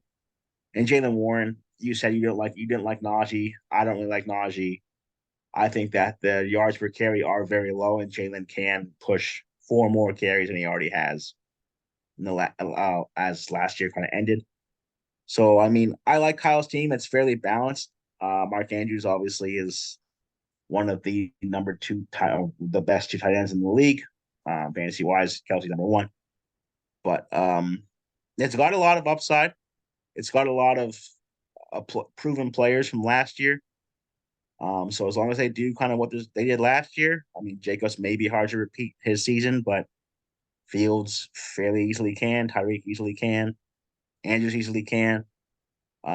He's in for a little bit of success here, unfortunately. Unfortunately. No, yeah, I think Kyle did a pretty good job with his draft. Like you said, Justin Fields, obviously, if he's a top 5 fantasy quarterback this year, that's going to be huge. Running, throwing the ball. I mean, who's to say he doesn't put up better numbers than he did last year? He's going to be a fantasy commodity. Jacobs is back. Absolute career year last year. I don't think Vegas is great, but between him and Adams, they should be able to get their work in. I don't see anyone taking that job from him. Las Vegas might run him to the ground. It's tough to trust Buffalo running backs, but it does look like James Cook could have that in him. I think they want to keep Allen a little bit more rested throughout the year, not wanting him to throw 40, 45 times a game, get hit. So maybe James Cook can take that role. That would be big for Kyle. Here's the thing with the receivers. Tyreek Hill's obviously amazing, but the rest of them, Mike Williams, Michael Thomas, Jahan Dotson, that's a lot of hope. That's a lot of hopeful production. I don't know any other way to put it. Mike Williams, I've never been the biggest fan of. In 6 NFL seasons, he's gotten 1,000 yards twice, and he's only scored more than 5 touchdowns twice as well. So he's very hit or miss. He's kind of a home run threat. Go out there, big catches. I mean, one year he literally had 49 catches and 1,000 yards. So I mean, it's very like home run or not. I know last year 63 grabs, but he only had 895 yards and 4 touchdowns. I know you can kind of say I got Tyreek Hill, so I don't need that awesomeness, but I'd like a little bit more safety behind Tyreek Hill. You drafted Mike Williams, who again is very hit or miss. You drafted Michael Thomas, who is extremely hit or miss, might not even be on the field. And then Jahan Dotson last year, guess what? I know he was a rookie. Okay, he's gonna have Sam Howell throwing to him. Again, you're kind of hoping for that next step from him. There's no saying he won't. He's got a lot of talent, but he had 35 grabs last year for 523 yards and 7 touchdowns. Kind of a very hit or miss guy, not a guy that's getting 6-7 grabs a game. So for him to do what he did with his bench was interesting. That's the tough part. To draft all running backs like that, to trust your receivers that much. I know he's probably looking at acquisitions before the season starts, but it's tough. I think I would have done that differently. But here's the thing I will say about Kyle, since we've been in this league long enough and we've been doing it long enough. And speaking of that, since I didn't do his history, here's a perfect segue. In 6 years, he's been in the league. Okay. He is 51-29, the best winning percentage in the league. He's made the playoffs 6 out of 6 years, and he's 2-6 in the playoffs. So he chokes in the playoffs. We get it. He chokes, but he knows how to get there. And so what I'm pretty much saying here is, yeah, that bench looks interesting strategy. He's hoping one or two of those guys kind of pop off and get those roles. Might happen, might not. Even if it doesn't happen, I trust Kyle and his fantasy instincts. You just have to. He's made the playoffs 6 out of 6 times. He always does a good job with it. Most times, often than not, I don't like how he drafts, but I think he did a pretty good job this year. A little worried about the receivers, obviously extremely worried about the depth, but I trust he knows what he's doing with that. Where I think his team's pretty solid. I got him at 5. Yeah, I'd agree. I mean, it's kind of hard to hate what he does at times because he's using the same resources as I am.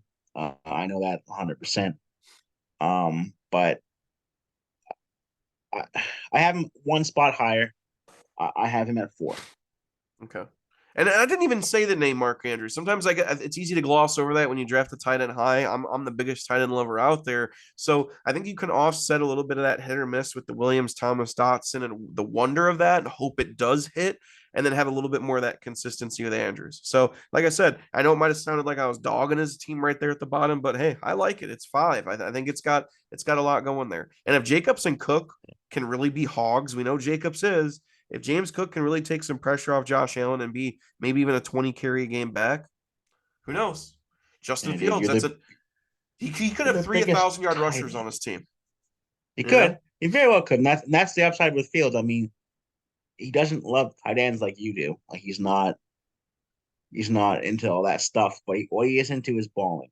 And the dude can run for 1,000. He maybe ups his passing yards this year. You'd think with DJ Moore there, but he's a difference maker. I mean, he you'd hope repeats what he did last year. No one's guaranteeing that, but no one's sitting here saying he shouldn't with more pieces around him and a better line. So I mean, yeah, from top to bottom, it's hard to pick.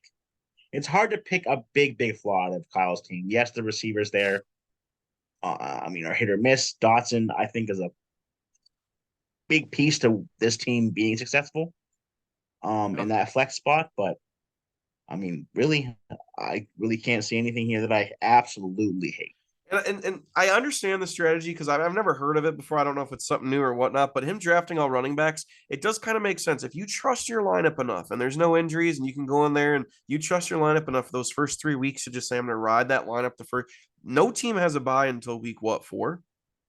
5 is, I think, the 5. Is it 5? So if you can go in there and trust your lineup as much as you do, and hopefully, obviously, there's no injuries or this or that, and maybe like Herbert obviously does well week 1, and then he jumps in Herbert over, some of that. If you can kind of roll with this for the first 4 or 5 weeks until those buys start hitting, maybe he doesn't even have a week 5 buy, who knows? But you can maybe hit on one of those 2 of those running backs, and if that happens, if Rashad Johnson becomes a starter, Gainwell gets a lot of the, because I know he's not a big fan of Swift. Kyle's going to sit there and he's going to go, not only do I got the guys, I got the chips, and we know what he can do with the chips. So I like what Kyle can do. He's going to be number 5 in my rankings. I think he did a pretty good job, and history speaks for itself. I mean, 6 for 6, that's pretty impressive. It's pretty impressive. And I just want to know, like, what can Kyle do with the chips, though? Like, truly, what can he do with the chips? Well, he's not going to do anything now. They have to become chips. That's what I'm saying. Yeah, but he can take the chips and shove them up his ass. That's what I think he can do with the chips. There's Krim. I've been waiting for it. I'm surprised we haven't gotten a little bit more of that spice. I mean, you just said you were a lover of tight ends, so I mean, we could have. I do love a good tight end. I do. I mean, yeah. Is there one in particular end that you like the most? Now you're getting a little. Yeah, he's in the league. That's all I know. So yeah, since we're here now, the one person you haven't ranked, because you said you'd wait till the end of the rankings, was me. So I'd Yeah, like there's to only know one where spot I left. sit. You're two. Yeah, that's good. Which I I guess like, I can but segue here's into the this thing. a little bit. Here's a tough thing about your team, Krim.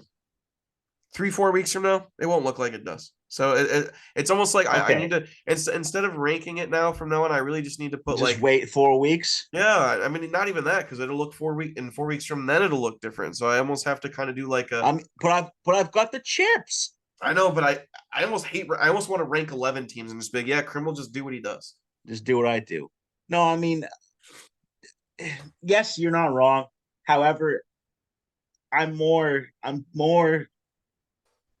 so needing to look at my team and just kind of stick with my gut, because last year it didn't bite me in the ass, but trading away Amon Ra early before we even played a game to you was pretty big. I mean, I'm moving pieces that I drafted that I feel confident about, for pieces that I still feel confident about, but we haven't seen anything kind of happen. I mean, the trade I made already with Peter, I felt like that trade to me was two players that I wanted to have on my roster because it solidified things. And So it put really, me in a yeah. spot where I'm happy with everyone. So I don't necessarily need to go out and make a trade to then feel comfortable again. Yeah. And then who knows what Scantling does, but really, and we talked about this earlier, that really was a 2-for-1 trade. I mean, Scantling's owned in 5% of leagues, so it's not like he was like coveted. I always look at that after I get out of the draft. I always look at like the own percentage of my bench to see like, all right, could I have gotten him easily, not drafting it, those types of things. But it was basically a Yeah. 2-for-1. Javonte Williams and Zay Flowers for T Higgins there, but who knows? But yeah, so kind of interesting. All right, we ranked the 14, or we ranked the 12 teams. I think we were pretty. Again, the only thing we knew heading into this was who we had at 12, and we both said Shad because JT's out, blah blah blah, this and that. Heading into this, that was it. We had our rankings. We're going to go through the teams in order based on the division order, and we went through it, and we were pretty dang close. And I actually, the way I ranked my teams is I did not like go 3 in one division, 3 in the other for the playoffs, but it did work out that way, where there is 3 teams in the top 6 that are from Division 1. 3 that are in the top 6 from Division 2. So my top 6 playoff teams, or my 6 playoff teams, will be the top 6 in the rankings. So, Krim, without further ado, let's wrap it up. Let's re-summarize these rankings. At 12, I have Chad. You have? I have Chad as well. 11, I have Trey. You have? I have Dana. At 10, I got Jay. You have? Trey. At 9, I got Dana. You have? I have Jay. I got Jordan at 8. I have Rob. I got myself at 7. I have you at 7. So these 6 are your playoff teams, right? No, mine actually had. Okay, hold on. Let's do that then. Yeah, okay. Let's finish the power rankings, then we'll do playoff teams. All right. So that means I'm at 7 myself. 6, I got Peter. I have Peter. 5, I got Kyle. I have Jordan. 4, I got Dave. I have Kyle. 3, I got Rob. I have myself. 2, I got Crimmy. And I have Dave. 1, I have Tyler, and I know you have Tyler as well. So let's break it down division by division. In Division 1, my playoff teams, my predictions, they could be very wrong. Who knows what happens? I have Peter, Rob, and Krim, with Krim winning the division, getting the bye. You have? Right now, I have Tyler, myself, and Jordan. Based off rankings, I would have Tyler winning the division and getting the bye.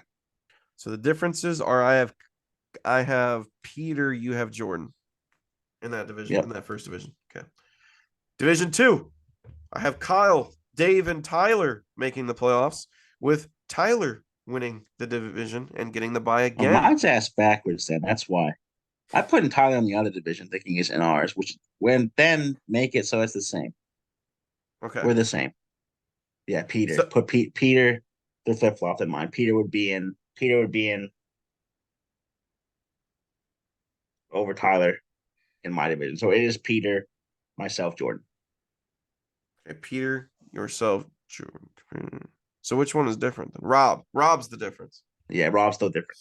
So you don't have Rob making it. You have Jordan. I have Rob making it. So that's the difference. Okay. Division 2, I have Tyler winning the division. Dave and Kyle being the other two playoff teams. You have?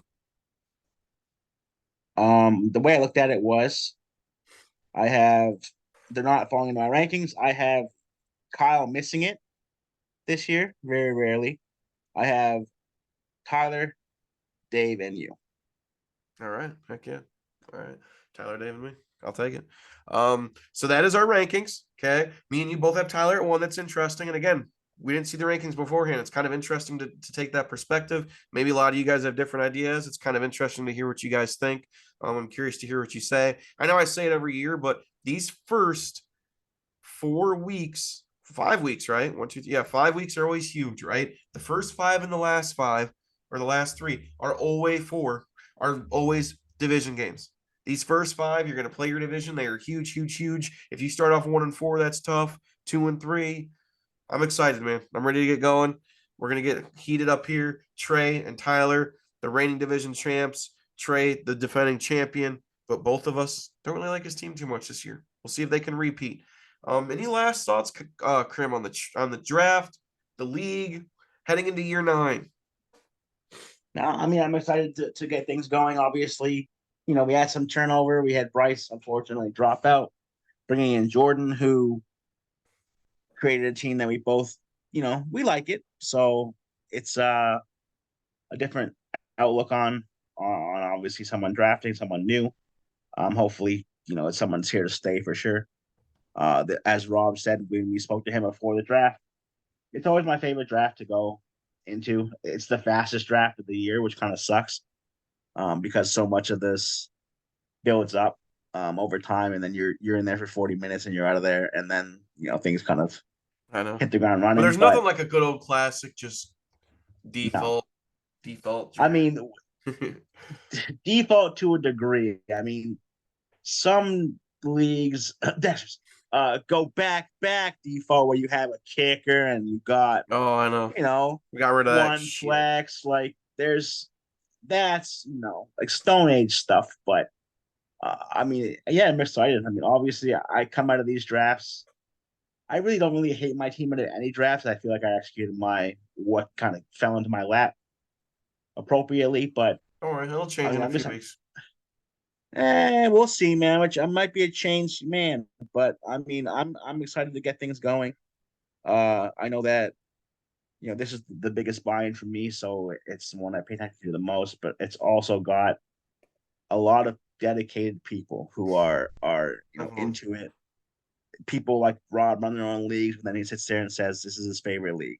It's been going on for 9 years. I'm hoping it goes on for 19, 25 more years, and until we're old and gray, and then I'll be drafting Bryce Young Jr. in the league or something like that. But there you go. Yeah, we got a good crew. I'm just ready to get going. No, I am too. We got a good crew here. Like I said, the fact that everyone in here has been in here half a decade or more, outside of our new guy Jordan. Hopefully he can be in here a long time. It's been fun. Appreciate everyone being in the league. It's been a great time. I think it's fun that we can do these shows too. Shout out Tyler for giving us the Zoom here for tonight. Appreciate it. And we'll try to, I don't know if we'll do it every week, but we'll maybe kind of look at it maybe every 3 weeks in the regular season, kind of look at kind of like quarter off the fantasy season and kind of try to bring you shows, so on and so forth, and look at the trades, kind of look at where we're at with the league. Obviously keep them shorter. Could even maybe do 45-hour shows just to kind of keep it short and sweet. But we'll talk to you guys throughout the year. Appreciate you guys tuning in to the Sideline Fantasy Show, year number 9. We're going to get at it again. Good luck to all of you, and thanks for listening.